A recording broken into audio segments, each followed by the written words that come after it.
ایک دن ایک چھوٹا بچہ کھلے میدان میں سبز گھاس پر کھیل رہا تھا۔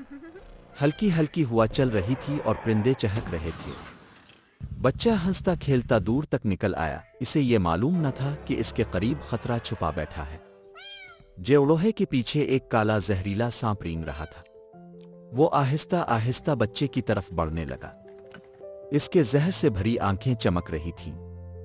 اتنی میں ایک ننھا چوزا جو قریبی درخت کے نیچے بیٹھا سب کچھ دیکھ رہا تھا، فوراً تیزی سے دوڑتا ہوا آیا۔ جیسے ہی سانپ بچے کے قریب پہنچا، چوزے نے اپنی چونچ سے سانپ پر حملہ کیا۔ سانپ حیران ہو کر پیچھے ہٹ گیا۔ چوزا بار بار چونچ مار کر اسے دور بھگاتا رہا۔ جب سانپ آخرکار پیچھے ہٹ گیا تو چوزے نے بچے کو اپنی آواز سے متوجہ کیا اور اسے محفوظ جگہ تک لے گیا۔ ننھا چوزا سب کے لیے ایک ہیرو بن گیا۔ ہمیں سکھا گیا کہ بہادری کا تعلق طاقت سے نہیں، نیت سے